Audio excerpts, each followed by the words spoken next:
guys, welcome back to another episode of I Have No Idea What I'm Doing. Today, I tried something different, and we're filming in the middle of the city on the Riverwalk. And I have Ronnie Frey with us, and he is known for being the doorway of Chicago. He makes content of showing the city's doorways, and it just inspires me to walk around and see what is in my neighborhood and be more appreciative of what I do. So I'm so glad to have you on. Thanks for having me on, Iris. So fun to be here. Yes. Oh my gosh. So let's just get straight into it. What made you start this iconic doorway Yeah, so vibe?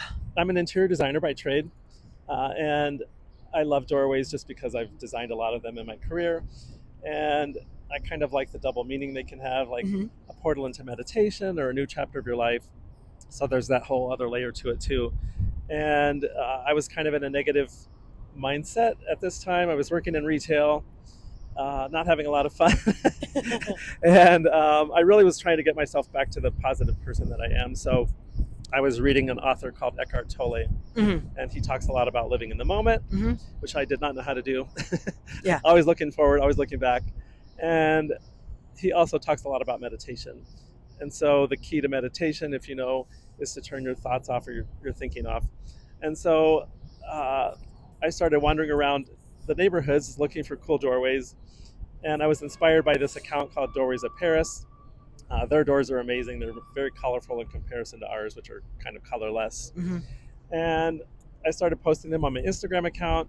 But they had this meaning for me too. And I had this thing called Therapeutic Thursdays, where I would always post a door and put a positive message, things that I was learning. No, I love that. Yeah, on those days. And so people ate that up. And it was a way for me to just work on my positivity and to just kind of get pull myself out of that negative mindset that I was in. Right. And it really worked. And so if you know anything about the account, when I post, I like to post about the history. Well, I found out there was all this amazing history behind so many of the doors. And so I would tell those stories on the account and the posts, and people ate that up. Got laid off during the pandemic. Next day, I said, I'm going to treat this like my job. And so I really put it into full gear during the pandemic. And I would think that it would make you more appreciative of where you live, and Totally. it would give you more serenity. What's the word? I would make you more appreciative of where you live and understanding of Chicago more. In a way, you're almost like teaching the kids. It's like history class, but in a fun way. Right. I really admire that. Thank you. What do you feel like is your favorite? This is a tough one. What do you feel like is your favorite part of the city and has the best doorways? So I always tell people you can't ask me that, number one. Well, I did. Sorry. So neighborhood-wise, I guess top three. How about top three? Okay, so Pullman is one of them. I love the whole South Side. Yeah. And I go to the South Side a lot. And I like to dispel the myth about Chicago being a dangerous city, because it's really not. And there's people everywhere, wonderful people, and you talk to them. And I've made a lot of friends in Pullman. So Pullman is wonderful because of the history, cool doors. Hyde Park is another one. And then I love Rogers Park, which is kind of a little bit more of a sleepy neighborhood if you don't go there. It's a little more quiet. Yeah, but the architecture is incredible. It is so cool. So I love that one. Wicker Park, Old Town both have amazing doorways too. I love that. Yeah. So when you are this is some good advice to tell the content creators when you're starting something. Yeah. What does a day look like for you when you're filming? Do you just get up and go, I'm going to go look at doors? Or do you kind of have a plan? Do you tell us that? So every single one of my days is different because I also do photography. Yep. And I also have a studio in the Fine Arts Building. Yep. So sometimes I go there and work on photography. I do shows a lot. We have a thing called Second Fridays there. Every second Friday, it's an open studio night. So it takes me sometimes 2 or 3 days to get ready for that. Some days I'll go out exploring, and sometimes I'll have assignments, like paid promotion content that I have to create. So I like to create that in the Fine Arts Building, laying on my sofa in my studio. I have an amazing view of downtown, or the west side of Chicago, with the Sears Tower, Board of Trade, and the Fisher Building, all kind of layered. And it's a wonderful studio. I love it for that reason. What do you love about Chicago? I love that it's a big city, but yet it has a small uptown feel to it, especially in the neighborhoods. And I love that, obviously, it has all this wonderful architecture. And then I'm a water sign, so Oh, July, my birthday's in July, coming up. soon. Gonna be 65. Yeah. Senior citizen. don't you get your what's a card? That something card? That's what my mom had. The AARP. So you have a book. Yeah. Do you want to show us your book and tell us about it? So it's Doorways of Chicago, and this is like my love letter to the city. It's 140 pages of doorways. It's mostly photography, but it does have 10 stories of 10 iconic doors in the city too. And it's been a dream of mine to have a book. Sorry. No, it's okay. It's been a dream of mine to have a book. And a year ago, I pitched it to this local publisher, working against my inner saboteur, which was saying, they're not going to want to do this. And of course they did. And I almost didn't pitch it for that reason. No, I love it. Saboteur. And so it came out 5 weeks ago. And a week before it even was released, it hit #1 in hot new releases on Amazon and travel photography. I'm so proud of you, man. That's so cool. Yeah, and so, I'm Googling, like, what does it take to hit that? And AI is coming back saying, take your screenshots while you can because it changes hourly. So, of course, I took my screenshots, right? But it stayed there for 5 weeks. That's amazing. Yeah, pretty crazy. And then you were just featured? Yeah, in Chicago Magazine. Yep, on Chicago Magazine. A 6-page spread. 6-page spread. Okay. Yeah, talking cool. to a celebrity I got over in here. Midwest Living Magazine. I've been on all the TV stations, several podcasts, but of course this is the best one. No. I mean, no. Thanks. Still have no idea what I'm doing. Tell me more. I want to know more about who you are. I know you are having some issues with your hearing and stuff. Yeah. Do you want to tell us a little bit about that? So, as a baby, I had a really bad case of the chicken pox, and that did a lot of nerve damage to my ears. And so as you get older, everyone loses their hearing. But I just have accelerated hearing loss, largely because of that. And then I grew up on a farm, and this was 100 years ago. So before tractors had cabs and diesel engines are really loud. Plus we snowmobile, like all of these things. And I love like loud music. So all of the above just contributed to me really losing my hearing way earlier than most people do. And so I have hearing devices, but they only give me about maybe 75% of my hearing back. So it's kind of interesting that I have a public-facing career, but I think it's important to talk about this because people are going through that, and you're going to inspire them to be like, hey, I might be losing my hearing, but I'm not stopping. Yeah, for sure. And I know that my speech is affected by it, but I really am working a lot more lately on slowing down and trying not to have my speech be a little less slurred, to have it be a little less slurred.